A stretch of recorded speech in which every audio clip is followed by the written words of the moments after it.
Many people think that the once vibrant Sydney music scene is all but dead, but this is one club that is defying the trend.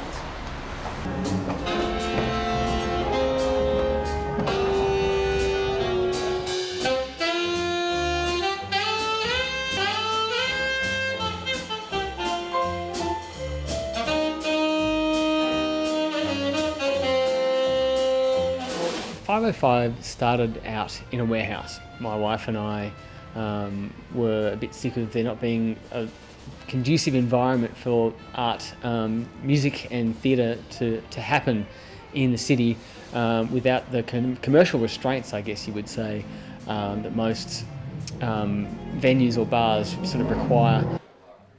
The environment for the music to happen is so dependent on how much the musicians get out of it and how much the audience can get out of it as well. And when you get an environment where an intimate space where the listener and the creator can really meet, it's just it's an awesome feeling.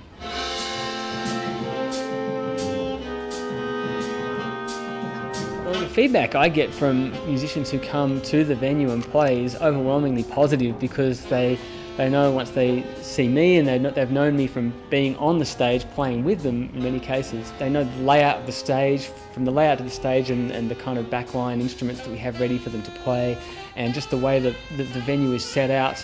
They can feel a love and a warmth, and I think they definitely respond very positively to that kind of the love that I give, me and my wife give to the space and to the artists, the respect that we pay them when they walk through the door to play. We'll do the head second time, right? Yeah? Yeah. 1, 2, 1, 2, 3, 4.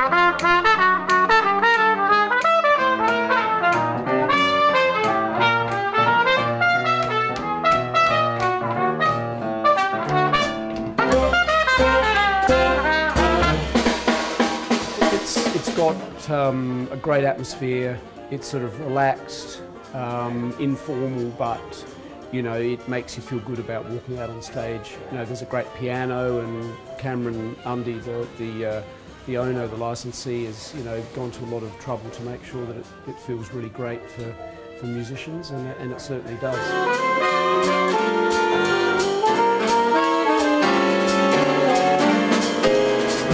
The Sydney music scene has changed enormously since the 80s, when it was probably one of the best live music scenes around, certainly in Australia.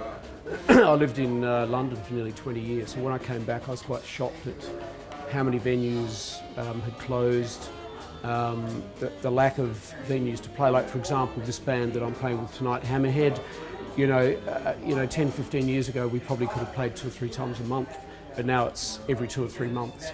It's going to be very difficult for it to get back to those days, when entertainment was people going out, not staying at home. Business goes up and down, I think, everywhere, anywhere, and probably no more than in the music industry, which can sometimes be very fickle. And I guess because we're on the fringe as well, we sometimes suffer when people are feeling it in the hip pocket. But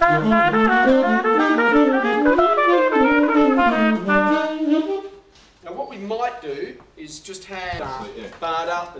What it affects is the new generation of musicians, because they have no concept of a particular album and how it might be structured, the track list, who produced it, who played on it. It's just this track, it's a track sitting in their iTunes library that often says track 2 or track 3 or track 4, because they've downloaded it illegally, so it doesn't even have a name.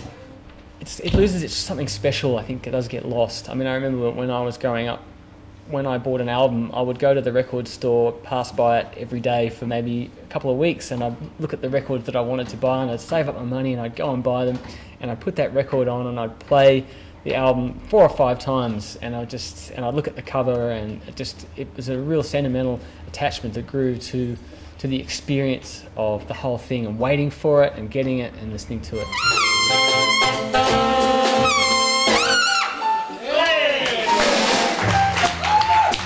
What would life be like without live music venues? Without live music venues? Oh, it'd be horrible. It'd be devastating. Live music is just such a wonderful thing to be a part of, and as a performer, I know that, and as a listener and as a venue owner now, I see maybe 4 or 5 gigs a week, and I love that interaction and to feel that joy that a listener can get, and just the escape from the run of the mill, and the excitement that they can get from actually feeling the energy of the group on stage performing for them in an intimate space is just wonderful.